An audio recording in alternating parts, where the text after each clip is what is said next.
ಸ್ನೇಹಿತರೆ, ಇಂದು ನಾವು ಕೇಳಲಿರುವ ಕತೆ ಮಹಾಭಾರತ ಯುದ್ಧದ ಕುರಿತಾದ ಒಂದು ಅಚ್ಚರಿಯ ಸಂಗತಿ. ಮಹಾಭಾರತ ಯುದ್ಧ ಎಷ್ಟು ದಿನ ನಡೆಯಿತು ಗೊತ್ತಾ? 18 ದಿನಗಳು. ಆದರೆ ನಿಮಗೆ ನಾನು ಹೇಳಬೇಕಾದ ಅಚ್ಚರಿಯ ವಿಷಯ ಏನೆಂದರೆ, ಒಬ್ಬ ಯೋಧನಿಗೆ ಆ ಯುದ್ಧವನ್ನು ಕೇವಲ 1 ನಿಮಿಷದಲ್ಲಿ ಮುಗಿಸುವ ಶಕ್ತಿ ಇತ್ತು. ಹೌದು, ಅವನು ಬಯಸಿದ್ದರೆ ಕುರುಕ್ಷೇತ್ರದ ಧೂಳಿಯೇ ಮಣಿಯಾಗುತ್ತಿತ್ತು. ಪಾಂಡವರು, ಕೌರವರು ಎಲ್ಲರೂ ಒಂದೇ ಕ್ಷಣದಲ್ಲಿ ನಾಶವಾಗುತ್ತಿದ್ದರು. ಆದರೆ ಯಾರು ಆ ಯೋಧ? ಯಾಕೆ ಅವನು ಯುದ್ಧವನ್ನು ಮುಗಿಸಲಿಲ್ಲ? ಇದೆಲ್ಲವನ್ನು ನಾವು ಈಗ ನಿಧಾನವಾಗಿ ವಿಡಿಯೋ ಮೂಲಕ ತಿಳಿದುಕೊಳ್ಳೋಣ. ಮಹಾಭಾರತವು ಕೇವಲ ಒಂದು ಯುದ್ಧವಲ್ಲ, ಅದು ಧರ್ಮ ಮತ್ತು ಅಧರ್ಮದ ಮಧ್ಯದ ಮಹಾಸಂಗ್ರಾಮ. ಕೌರವರು ತಮ್ಮ ಅಧಿಕಾರದ ಹಂಬಲದಲ್ಲಿ ಪಾಂಡವರನ್ನು ನಾಶ ಮಾಡಲು ಯತ್ನಿಸಿದರು. ಅದರ ಪರಿಣಾಮವಾಗಿ ಶ್ರೀಕೃಷ್ಣನ ಮಾರ್ಗದರ್ಶನದಲ್ಲಿ ಪಾಂಡವರು ಯುದ್ಧಕ್ಕೆ ನಿಂತರು. ಯುದ್ಧದ 2 ಪಾಳೆಯಗಳಲ್ಲಿ ಅಪಾರ ಶಕ್ತಿಯುಳ್ಳ ಯೋಧರಿದ್ದರು.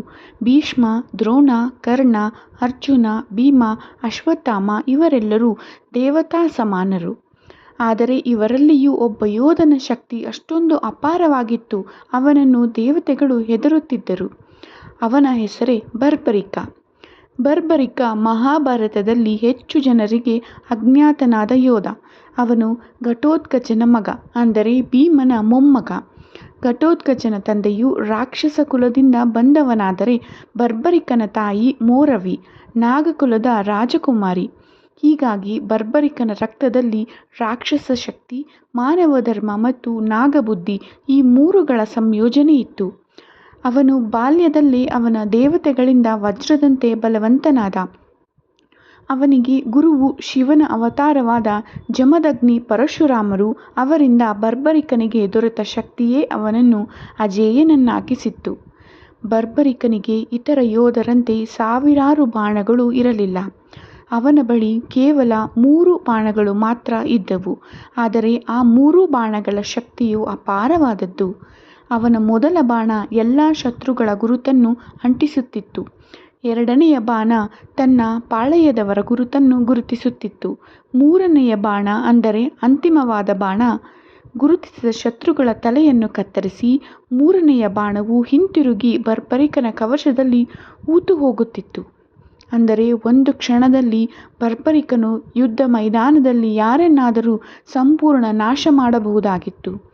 ಅವನ ಶಕ್ತಿ ಇಷ್ಟಿಷ್ಟು ಪ್ರಬಲವಾಗಿತ್ತು ಅಂದರೆ ಅವನು ಹೇಳುತ್ತಿದ್ದ, ನಾನು ಯುದ್ಧಭೂಮಿಯಲ್ಲಿ ಕೇವಲ 1 ನಿಮಿಷದಲ್ಲಿ ಸಂಪೂರ್ಣ ಯುದ್ಧವನ್ನು ಮುಗಿಸಬಲ್ಲೆ ಎಂದು. ಯುದ್ಧ ಶುರುವಾಗುವುದಕ್ಕೆ ಮುಂಚೆ ಬರ್ಬರಿಕ ತನ್ನ ಮಾವ ಅರ್ಜುನನಿಗೆ ಸಹಾಯ ಮಾಡಲು ಹೊರಟನು. ಅವನು ಕುರುಕ್ಷೇತ್ರಕ್ಕೆ ಬರಲು ತಯಾರಾದಾಗ ಶ್ರೀಕೃಷ್ಣ ಅವನನ್ನು ತಡೆದರು. ಕೃಷ್ಣ ಅವನನ್ನು ಕೇಳಿದರು, ನೀನು ಯಾವ ಪಾಳೆಯದ ಪರ ಯುದ್ಧ ಮಾಡಲಿದ್ದೀಯಾ? ಬರ್ಬರಿಕ ಹೇಳಿದ, ನಾನು ಯಾವ ಪಾಳೆಯವೂ ಬಲಹೀನವಾಗಿದ್ದರೆ ಅವರ ಪರ ನಿಲ್ಲುತ್ತೇನೆ ಎಂದನು. ಈ ಉತ್ತರವನ್ನು ಕೇಳಿ ಕೃಷ್ಣ ನಗದರು. ಯಾಕೆಂದರೆ ಯುದ್ಧದಲ್ಲಿ ಯಾವ ಪಾಳೆಯ ಬಲಹೀನವಾಗುತ್ತದೆಯೋ ಅದಕ್ಕೆ ಸಹಾಯ ಮಾಡಲು ಹೋದರೆ ಎಲ್ಲ ಪಾಳೆಯವೂ ಬಲಹೀನವಾಗುತ್ತವೆ. ಅಂತಿಮವಾಗಿ ನೀನೇ ಬಾಕಿ ಉಳಿಯುತ್ತೀಯಾ ಎಂದರು. ಆಗ ಕೃಷ್ಣ ಬರ್ಬರಿಕನ ಶಕ್ತಿ ಪರೀಕ್ಷಿಸಲು ಬೇರೆ ರೂಪವನ್ನು ತಾಳಿದರು. ಅವನಿಗೆ ಹೇಳಿದರು, ನಿನ್ನ ಬಾಣದ ಶಕ್ತಿಯನ್ನು ತೋರಿಸು. ಬರ್ಬರಿಕ 1 ಬಾಣದಿಂದ ಮರದ ಎಲ್ಲ ಎಲೆಗಳನ್ನು ಗುರುತಿಸಿದನು. ಕೃಷ್ಣ 1 ಎಲೆ ಕಾಲಿನಡಿ ಮುಚ್ಚಿಕೊಂಡರು. ಆದರೆ ಬಾಣ ಕಾಲು ಕೆಳಗೆ ಹೋಗಿ ಆ ಎಲೆಯನ್ನು ಗುರುತಿಸಿತು. ಆ ಕ್ಷಣದಲ್ಲೇ ಕೃಷ್ಣ ಅರಿತರು, ಈ ಯೋಧನು ಅಸಾಧಾರಣ ಎಂದು. ನಿನ್ನ ಶಕ್ತಿ ಧರ್ಮದ ಪರವಾಗಿದೆ, ಆದರೆ ನಿನ್ನ ನಿಯಮದಿಂದ ಯುದ್ಧದಲ್ಲಿ ಯಾವ ಪಾಳೆಯವೂ ಗೆಲ್ಲದು. ಹೀಗಾಗಿ ಅವರು ಅವನಿಂದ ಬಲಿ ಕೇಳಿದರು, ತಲೆಯ ಬಲಿ ಎಂದು ಕೃಷ್ಣನು ಹೇಳಿದರು. ಬರ್ಬರಿಕ ನಗುತ್ತೆಯೇ ಒಪ್ಪಿಕೊಂಡನು. ಅವನು ಕೃಷ್ಣನಿಗೆ ಹೇಳಿದ, ನಾನು ನನ್ನ ತಲೆ ನೀಡುತ್ತೇನೆ, ಆದರೆ ಯುದ್ಧವನ್ನು ನೋಡಬೇಕು. ಕೃಷ್ಣ ಸಂತೋಷದಿಂದ ಅವನಿಗೆ ವರವನ್ನು ನೀಡಿದರು.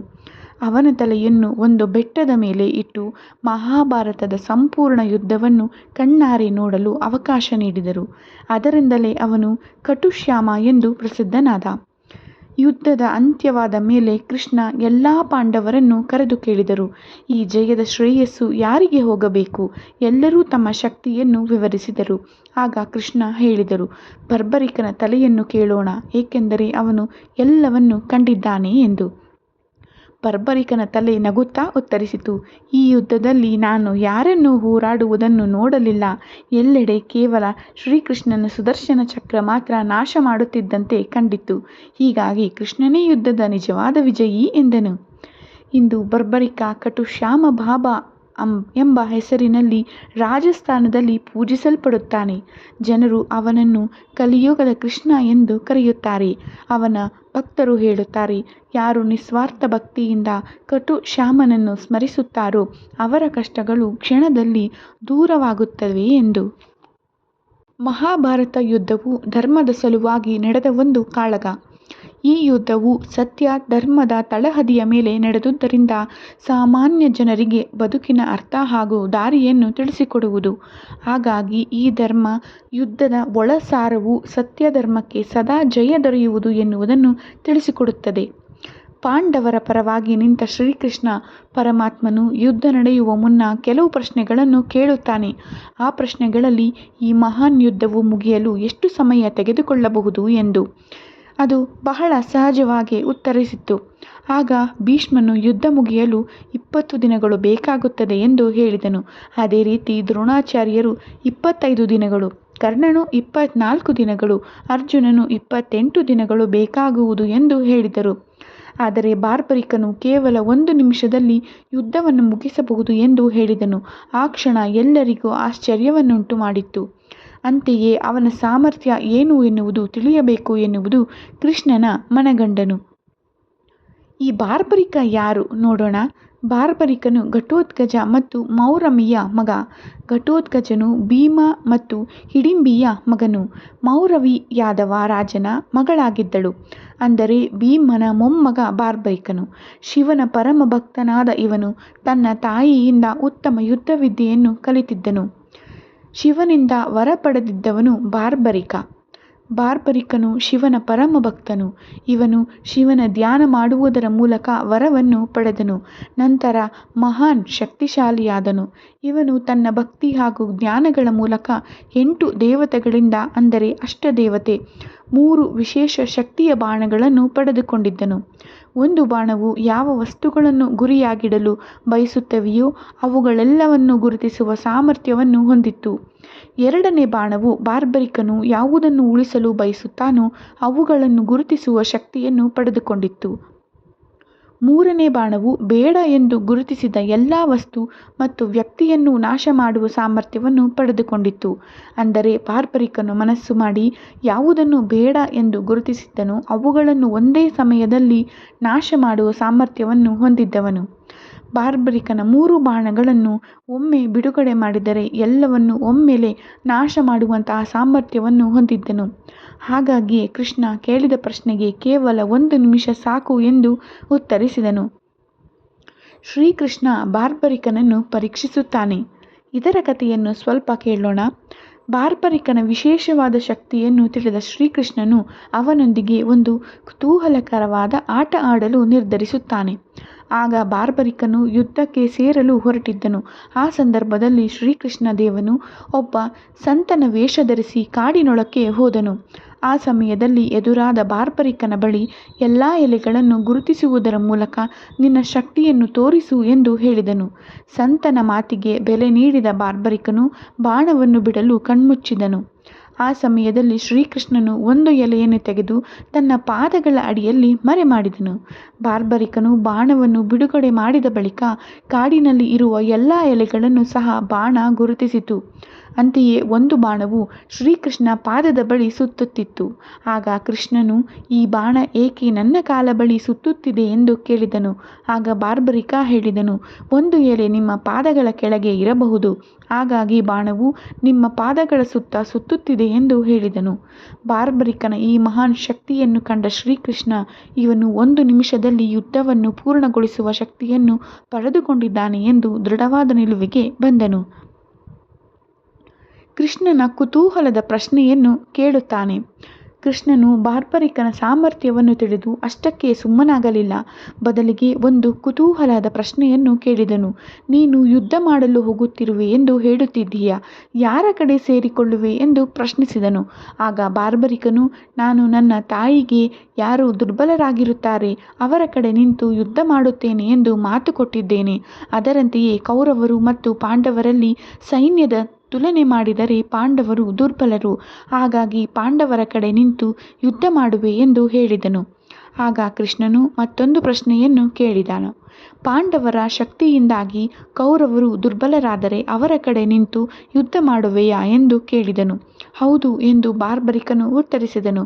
ಬಾರ್ಬರಿಕನು ಹೀಗೆ ದುರ್ಬಲವಾದ ಕಡೆ ನಿಂತು ಯುದ್ಧ ಮಾಡುತ್ತಿದ್ದರೆ ಅವನು ಏಕಾಂಗಿಯಾಗಿ ಉಳಿಯುವ ತನಕವೂ ಯುದ್ಧವನ್ನು ಮುಂದುವರಿಸುತ್ತಲೇ ಇರುತ್ತಾನೆ ಇವನು ಎಂದು ಶ್ರೀಕೃಷ್ಣನು ತಿಳಿದನು. ಯುದ್ಧ ಮುಗಿದ ನಂತರ ವಿಜಯಿಯಾದ ಪಾಂಡವರು ಯುದ್ಧದಲ್ಲಿ ನಾವು ಜಯಶಾಲಿಯಾಗಲು ಯಾರು ಕಾರಣ ಎಂದು ವಾದವಿವಾದಗಳನ್ನು ನಡೆಸುತ್ತಿದ್ದರು. ಆಗ ಶ್ರೀಕೃಷ್ಣನು ಬಾರ್ಬರಿಕನನ್ನು ಕೇಳಬೇಕು. ಯುದ್ಧದ ಆರಂಭದಿಂದ ಅಂತ್ಯದವರೆಗೂ ಸಾಕ್ಷಿಯಾಗಿ ಬಾರ್ಬರಿಕ ವೀಕ್ಷಿಸಿದ್ದಾನೆ ಎಂದು ಸಲಹೆ ನೀಡಿದನು. ಅದರಂತೆಯೇ ಪಾಂಡವರು ಬಾರ್ಬರಿಕನನ್ನು ಕೇಳಿದರು.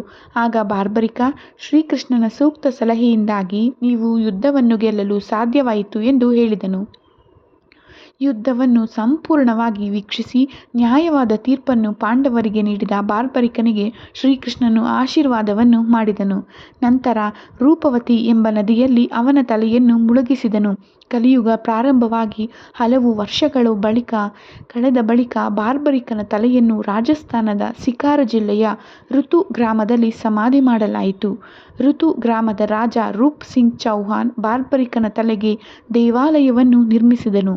ನಂತರ ಬಾರ್ಬರಿಕನ ತಲೆಯನ್ನು ದೇವಸ್ಥಾನದಲ್ಲಿ ಇರಿಸಲಾಯಿತು ಎನ್ನಲಾಗುವುದು. ವಿಗ್ರಹವನ್ನು ಬಾರ್ಬರಿಕನ ತಲೆಯನ್ನು ಅಗೆದ ಆ ಸ್ಥಳವನ್ನು ಶ್ಯಾಮಕುಂಡ ಎಂದು ಕರೆಯಲಾಗುತ್ತದೆ. ರಾಜಸ್ಥಾನದ ಹಿಂದೂಗಳು ಬಾರ್ಬರಿಕನ ತಲೆ ಇರುವ ದೇವಾಲಯಕ್ಕೆ ಋತು ಶ್ಯಾಮಜಿ ಹೆಸರಿನಲ್ಲಿ ಪೂಜಿಸುತ್ತಾರೆ. ಬಾರ್ಬರಿಕನಲ್ಲಿ ಇದ್ದ ತ್ಯಾಗ ಗುಣ ಹಾಗೂ ಭಗವಂತನಲ್ಲಿ ಇಟ್ಟ ಅಪಾರವಾದ ನಂಬಿಕೆಯಿಂದಾಗಿ ಅವನನ್ನು ಕೃಷ್ಣ ಎಂದು ಕರೆಯಲಾಯಿತು. ಯಾರು ನಿಸ್ವಾರ್ಥ ಮನಸ್ಸಿನಿಂದ ಬಾರ್ಬರಿಕನನ್ನು ನೆನೆಯುತ್ತಾರೆ ಮತ್ತು ಪೂಜಿಸುತ್ತಾರೆ ಅವರ ಆಶಯಗಳು ಪೂರ್ಣಗೊಳ್ಳುವುದು ಎಂದು ಶ್ರೀಕೃಷ್ಣ ದೇವರು ಆಶೀರ್ವದಿಸಿದ್ದರು. ನೇಪಾಳದಲ್ಲಿ ಇರುವ ಕಿಂಗ್ ಯಲಾಂಬರ್ ಅವರನ್ನು ಬಾರ್ಬರಿಕ ಎಂದು ಚಿತ್ರಿಸಲಾಗಿದೆ. ಯಲಾಂಬರ್ ಅನ್ನು ನೇಪಾಳದ ಕಿರಾತ್ ರಾಜವಂಶದ ಮೊದಲ ರಾಜ ಎಂದು ಕರೆಯಲಾಗುವುದು. ಮಹಾಭಾರತದ ಯುದ್ಧವನ್ನು ಕೇವಲ 1 ನಿಮಿಷದಲ್ಲಿ ಮುಗಿಸಬಹುದಾದ ಯೋಧ ಬಾರ್ಬರಿಕ. ಆದರೆ ಅವನು ಧರ್ಮವನ್ನು ಉಳಿಸಲು ತನ್ನ ಶಕ್ತಿಯನ್ನು ತ್ಯಾಗ ಮಾಡಿದವನು. ಅವನ ತ್ಯಾಗವೇ ಅವನ ಮಹಿಮೆ. ಅವನು ನಮಗೆ ಕಲಿಸಿದ ಪಾಠ ನಿಜವಾದ ಶಕ್ತಿ ನಾಶ ಮಾಡುವವನಲ್ಲ, ತ್ಯಾಗದಲ್ಲಿ ಇದೆ ಎಂದು. ನಿಜವಾದ ಶಕ್ತಿ ನಾಶ ಮಾಡುವಲ್ಲ, ತ್ಯಾಗದಲ್ಲಿ ಇದೆ ಎಂದು. ಧನ್ಯವಾದಗಳು ಸ್ನೇಹಿತರೆ.